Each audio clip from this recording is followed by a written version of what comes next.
Ya, ini terjadi ketika aku masih SMA dan kejadian ini aku alami pertengahan semester. Hari itu sekitar jam 7 pagi, ya semua berawal biasa aja tanpa ada masalah, dan waktu itu sebenarnya juga aku datang lebih pagi.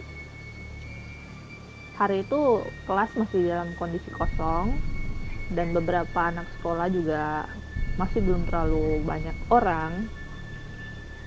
Awalnya aku memutuskan untuk stay duduk di bangku-bangku sekolah begitu, tanpa aku ngerasa aku ngelihat seseorang lewat dari arah kelas.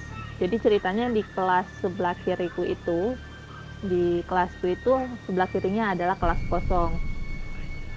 Katanya ada rencana mau dibuka kelas itu untuk untuk kelas tambahan baru untuk semester ke depan. Dan kelas itu memang masih kosong, tidak ada alat-alatnya, tidak ada kursi, tidak ada meja. Lalu hari itu aku ngelihat ada salah satu siswa memasuki kelas kosong ini. Aku nggak ngerasa ada masalah dengan itu. Ya beberapa anak-anak memang biasanya suka menggunakan kelas kosong itu. Ya biasanya mereka sering ngumpul di situ. Bahkan waktu perkemahan pun pramuka, kita sempat menggunakan kelas itu sebagai tempat untuk menginap. Nah, tapi ada hal yang aneh, jujur saja. Ketika aku fokus ke kelas sebelah yang kosong itu, aku ngelihat ada seorang perempuan, teman sekolahku, lebih tepatnya dia kakak kelasku, berdiri tapi cuma diam. Aku nggak nanya dia, karena aku juga nggak terlalu dekat dengan dia, tapi mimiknya aneh. Wajahnya pucat, dia masih menggunakan pakaian sekolah seperti biasa. Terus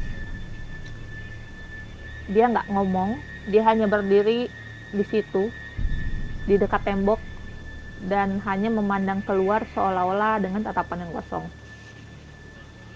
Aku mikir dong, kakak kelas ini kenapa? Setelah itu uh, sudah, aku abaikan.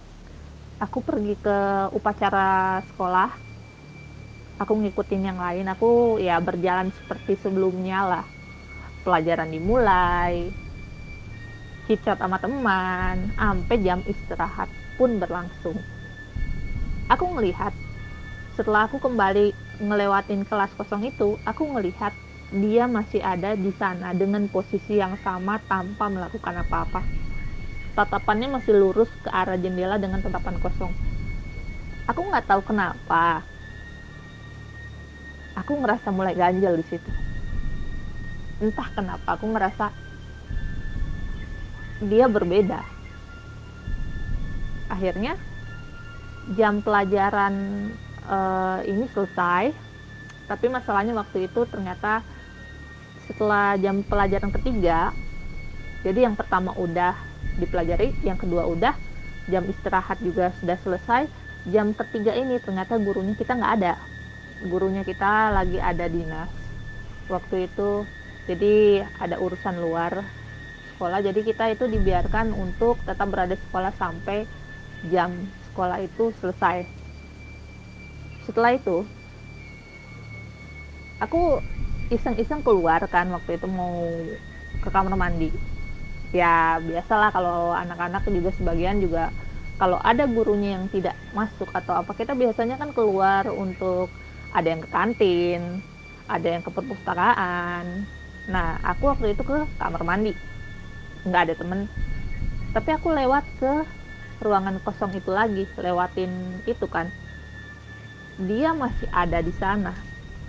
Aku tidak tahu kenapa, tapi ada keinginan buat nyapa aja hari itu. Aku sapa kan, aku mulai nyapa dia. Kakak, panggil aja namanya adalah Ica. Kak Ica kenapa? Kok di sini? Tapi perasaanku entah kenapa setiap aku melangkah ke arah dia itu kayak ngerasa berat banget, berat berat. Eh, nggak tahu entah kenapa ini badan dingin semua. Padahal waktu itu dibilang udah setengah hari dan kondisinya itu udah hangat ya, udah panas sebenarnya. Lokasi sekolahku juga bukan lokasi tempat yang sejuk, enggak. Lokasi area Kendari itu kita itu tinggal di kotanya, jadi waktu pada waktu itu sekolah juga udah tidak terlalu dingin. Ketika aku mulai nyapa dia, aku panggil Kak Ica, Kak Ica, dia nggak menjawab, tapi dia natap aku. Tapi aku seolah-olah kayak natap boneka. Aku ngerti kenapa.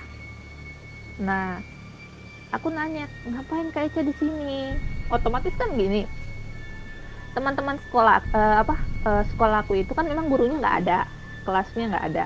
Jadi otomatis kan cuma kita dong, satu kelas itu yang memang nggak ada gurunya di area situ, yang lain otomatis belajar. Dan termasuk kakak ini, kelasnya itu ada gurunya, jadi otomatis mereka lagi belajar, dan ini kan pelajaran terakhir. Aku manggil, dia cuma natap dengan tatapan kosong. Setelah itu temanku manggil dari arah pintu, dia manggil kayak gini, namanya Monik ya. Si Monik ini aneh, tiba-tiba ngagetin aku, yuk kamu ngapain di situ? Hah?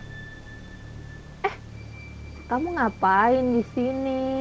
Katanya mau ke kamar mandi, mending kamu temenin aku ke kantin. Dia ngomongnya waktu itu kayak gitu kan. Aku bicara sama KI dan seketika hal itu ngebuat aku ngerasa merinding. Ketika aku balik ke Kak Ica, Kak Ica-nya udah nggak ada, cuma aku sama Monik di situ. Dan rasa kaget aku adalah setelah ini. Jadi ketika pulang sekolah itu, sebelum ini bel dikumandangkan, aku kan ngedengar ada desas-desus. Entah kenapa terbongkar dari pihak sekolah atau gimana. Jadi ada salah satu temenku, ketua kelas, yang namanya Rafa. Kak Rafa ini ngedengar pembicaraan guru BP sama Pak Kepala Sekolah. Kalau dulu kan ibaratnya guru BP sama kepala sekolah itu biasanya ada yang digabung, ada juga yang enggak. Tapi berhubung di sekolahku memang beda. Dan jawabannya ada di situ. Raka bilang ada desas-desus, Kak Ica sekitar subuh dini hari ditemukan meninggal di apartemennya karena dibunuh sama perampok. Yang meninggal di tempat lokasi kejadian itu Kak Ica, adiknya, sama ponakannya. Sementara bapaknya berhasil selamat, tapi ibunya yang waktu itu ada di Bau-Bau lagi pergi untuk ketemu keluarganya di sana. Dan baru ketahuan tadi pagi.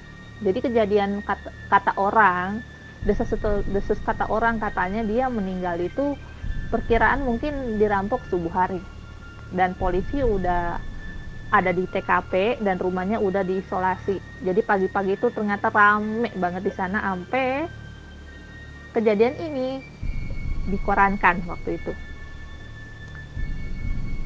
Hal ini ngebuat aku kayak merinding. Sepanjang aku pulang dari sekolah itu rasanya kayak gimana ya. Jadi selama berkali-kali dari tadi pagi, dari aku berangkat sekolah sampai di situ, sampai di kelas itu, aku ngomong sama siapa? Terus Kak Ica yang aku lihat di ruangan kosong itu siapa? Itu kayak, makanya sampai saat aku sekolah di sana, sampai aku keluar dari sekolah itu, aku nggak pernah pergi kelas itu sendirian. Entah kenapa ada rasa trauma sedikit, walaupun memang ya kelas kosong itu ya rame, kadang suka dipakai sama anak-anak geng gitu untuk dijadiin markas duduk-duduk di situ. Ada beberapa yang sering ngobrol di situ, dijadiin tempat kayak ngumpul-ngumpul temen, dan itu rame. Tapi aku jujur sendiri, semenjak kejadian itu tentang masalah Ica ini, aku nggak pernah berani ke sana.